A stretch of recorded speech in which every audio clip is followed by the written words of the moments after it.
Amazon पे आप काम कर रहे हैं और एफबी होलसेल मॉडल में काम कर रहे हैं, तो ये वीडियो आपके लिए बहुत ज़रूरी है क्योंकि सबसे इम्पोर्टेंट चीज़ जो अमेज़न पे एफबी होलसेल मॉडल में होती है, वो होती है प्रोडक्ट एनालिसिस। सो अगर आपका प्रोडक्ट एनालिसिस अच्छा है, सो डेफिनेटली फिर आप उस प्रोडक्ट में अच्छा बिज़नेस बना सकते हैं। सो सबसे मेजर पॉइंट जो है वो प्रोडक्ट एनालिसिस है। तो आज हम बात करेंगे कि कैसे आप कुछ पैरामीटर्स को ज़हन में रखते हैं और किन चीज़ों को आप कॉम्प्रोमाइज़ नहीं करते। तो सबसे पहली बात है कि अमेज़न पे जब भी आपने सेलिंग करनी है तो ज़ाहिर है ऑफ कोर्स आपका बजट होता है। उस बजट के हिसाब से एक नॉर्मल सी बात कीजिए, अगर आपका 1000-1500 डॉलर तक का बजट है और आप कोई अमेज़न पे कोई प्रोडक्ट सेलिंग करना चाहते हैं, सो कोशिश करें कि आपकी जो प्रोडक्ट की प्राइस है वो कम से कम $15 प्लस होनी चाहिए। आई मीन अगर आप 15 से $18 से अबव प्राइस को सेलेक्ट करते हैं जो अमेज़न पे बिक रही है, उस प्राइस को सेलेक्ट करते हैं, सो इसके लिए आपके लिए थोड़ा मार्जिन बीच में बचता है कि आपने लेट्स सपोज अगर 15 या $18 की चीज़ सेल करनी है, सो डेफिनेटली आप कहीं से $7-8 की परचेज करेंगे। सो अगर आप 15 से $18 की चीज़ को परचेज करते हैं तो डेफिनेटली आपने अमेज़न एक कॉस्ट बियर करेंगे सबसे पहले प्रोडक्ट की, उसके बाद अमेज़न एफबी फीस होगी या प्रेप सेंटर की चार्जेस होंगे या शिपमेंट चार्जेस या इनबाउंड चार्जेस भी होंगे। सो ये सारे चार्जेस आप जब ऐड ऑन करेंगे तो आपके end of the final cost का पता चलेगा कि आपके तकरीबन कोई $10-12 जो है या $13 खर्च हो गए, तो आप 15 की बेचेंगे तो आपको $1.5-2 बचते हैं। लेकिन अगर आपके प्रोडक्ट की सिलेक्शन ही ऐसे करते हैं जिसमें जो बिक ही $7 की या $10 की रही है, सो उसमें आप अंदाज़ा लगा सकते हैं कि फिर आपको कैसे उसमें से कितनी बचत निकलेगी। तो कोशिश करें कि आपकी जो प्रोडक्ट की रेंज है, प्राइस की रेंज है, वो थोड़ी सी बेहतर हो, लाइक सपोज $18 से अबव हो, ताकि आप उसमें से कुछ अच्छा मार्जिन जो है वो बचा सके। तो सबसे पहली इंपॉर्टेंट बात जो आपने फैक्टर याद रखना है वो है प्रोडक्ट की जो मेन सेलिंग प्राइस है वो नॉर्मली प्लस जो है वो $18 होनी चाहिए।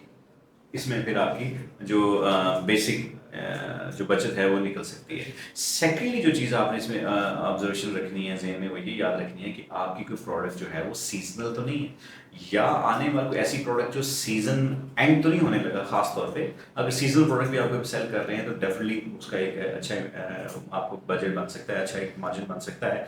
लेकिन अगर कोई ऐसी प्रोडक्ट सेल करना चाह रहे हैं आप जो सीजन से आउट होने के लिए जा रही है, जो वेरी नियर बाय जो है वो सीजन आउट हो सकता है, तो ऐसी प्रोडक्ट पे नहीं जाना। क्योंकि जब भी आप कोई प्रोडक्ट सेलेक्ट करते हैं तो इट टेक टाइम्स अराउंड तकरीबन 2 से 3 हफ्ते भी लग सकते हैं कि वो प्रोडक्ट को लाइव होते हुए। तो अगर आपका सीजन नेक्स्ट मंथ में एंड हो रहा है, सो वो होपफुली तो वो उसमें फिर नुकसान भी हो सकता है प्रोडक्ट की, प्रोडक्ट जो है वो डंप हो सकती है, उसकी सेल डिस्टर्ब हो सकती है। सो कोशिश करें कि सीजन प्रोडक्ट में अगर आप जाना भी चाहते हैं तो उसका सीजन आने वाला हो, ना कि वो सीजन उसका जो जाने वाला है। थर्डली जो चीज़ आपने जो इसमें प्रोडक्ट एनालिसिस में याद रखनी है वो ये रखनी है कि आप क्योंकि as a new sellers move कर रहे हैं, सो कोशिश करें कि ऐसी प्रोडक्ट हो जिसके अंदर ऑलरेडी न्यू सेलर्स हो। मतलब लाइक सपोज एक प्रोडक्ट है, उसमें 10 सेलर्स अगर बैठे हुए हैं और वो 10 सेलर्स में हर सेलर की जो रेटिंग है वो 10,000, 15,000, 2 लाख, 3 लाख ऐसा है। सो उसमें अगर आप अपनी प्रोडक्ट को लॉन्च करते हैं तो फिर आपका जो सबसे बड़ा इंपॉर्टेंट मसला आएगा वो आएगा उसकी बाय बॉक्स को विन करने का, बिकॉज उनकी सोर्सिंग जो है वो आपसे बेहतर होगी।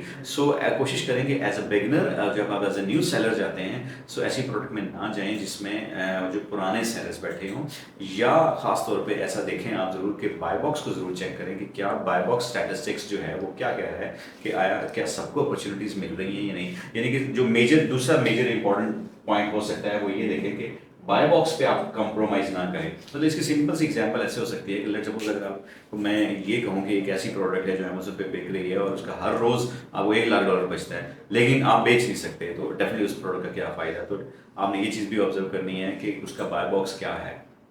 अब जो लोग बाय बॉक्स के बारे में सोच रहे हैं कि बाय बॉक्स क्या चीज़ होती है और नए आए हैं, वो हमारी अदर वीडियोज़ में भी जाके देख सकते हैं। हमने बाय बॉक्स को एक्सप्लेन किया कि बाय बॉक्स की बेसिकली सेलिंग अपॉर्चुनिटीज़ है। सो 10 लोग अगर बैठे हैं तो किसको सेलिंग अपॉर्चुनिटी मिलेगी, सिंपल वर्ड्स में अगर मैं बात करूँ तो ये बाय बॉक्स है। सो ये चीज़ भी आपने मद्देनजर रखनी है कि बाय बॉक्स की जो डिवीजन है वो ऐसी होनी चाहिए।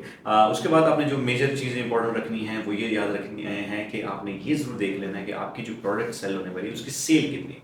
तो सेल और सेलर्स ये बहुत इंपॉर्टेंट है। फॉर एग्जांपल अगर एक ऐसी प्रोडक्ट है जिसकी मंथली सेल जो है वो 250 है, तो कोशिश करें कि ऐसी प्रोडक्ट में मत जाएं जो 250 से लेस सेल है, एटलीस्ट 250 सेल होनी चाहिए।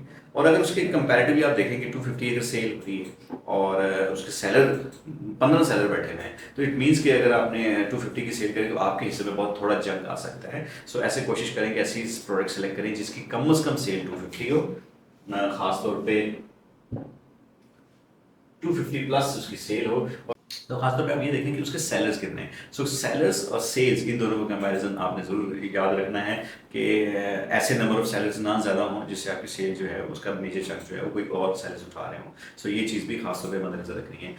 नेक्स्ट जो आपने चीज़ अमेजोन पे जब भी प्रोडक्ट सेलेक्ट करनी है उसके ज़हन में ये रखना है कि जो आपका सेलर है, जो आपका आप कह लेंगे जो आपका क्या कहते हैं ब्रांड मैन्युफैक्चरिंग, हाँ, जो आपका सप्लायर है वो ऑथेंटिक हो। अब सप्लायर की ऑथेंटिसिटी कैसे चेक की जा सकती है, इसके 2-3 तरीके हैं। फॉर एग्जांपल, पहला तरीका तो ये है कि जब आप सप्लायर की ऑथेंटिसिटी चेक करते हैं तो आप ब्रांड को कॉल कर सकते हैं और मे बी जो आपका ब्रांड से या कोई डिस्ट्रीब्यूटर या होलसेलर है, आप उससे पूछ सकते हैं कि ये सेलर है, ये जो सप्लायर है या ये ब्रांड होलसेलर डिस्ट्रीब्यूटर है, क्या आपका ऑथेंटिक है या नहीं। तो एक तो वहाँ से आपको आइडिया हो सकता है। सो दूसरा आइडिया ये हो सकता है कि आप उसकी गूगल्स पर जाके ज़रा उसकी वेबसाइट को चेक करें और उसके बाद लोगों के गूगल कमेंट्स पढ़ेंगे, आया उसकी ऑथेंटिसिटी क्या है। तीसरा ये चेक हो सकता है कि आप मल्टीपल ट्राई करें फ़ोन करने का, बिकॉज एक ही दफ़ा आपने सप्लायर को चेक करना होता है। तो आप सेलर को चेक करने के लिए आप उसको फ़ोन कॉल करें और कोशिश करें कि सेल्स डिपार्टमेंट या अकाउंट्स डिपार्टमेंट में किसी दूसरे थर्ड जो फर्स्ट कॉल आपको जो रिसीव करता है उसके अलावा भी 2-3 जो डिफरेंट जो उसके मेंबर्स होंगे, जिसमें अकाउंट्स में हो सकते हैं, जिसमें उसके सेल्स में हो सकते हैं, डिपार्टमेंट्स में, उन डिपार्टमेंट्स में किसी से बात करें तो थोड़ा सा आइडिया आपको हो जाएगा कि ये जो एक कंपनी है कि ऑथेंटिक है। नॉर्मली जो स्कैमर्स होते हैं इस बिजनेस में, वो एक बंदा ही ऑपरेट कर रहा होता है, वही आपको सेल्स में नजर आएगा, वही आपको अकाउंट्स में नजर आएगा, तो वो एक मल्टीपल लोग नहीं होते। सो ये कोशिश करें कि उसकी वेबसाइट को भी अच्छी तरह देख लें एक दफ़ा, और खासतौर पे कॉल करके या ईमेल करके ये वेरीफाई कर लें कि कौन कौन से लोग जो है वो आपको इंगेज कर रहे हैं, टच कर रहे हैं। तो सप्लायर को वेरीफाई करना भी बहुत ज़रूरी है।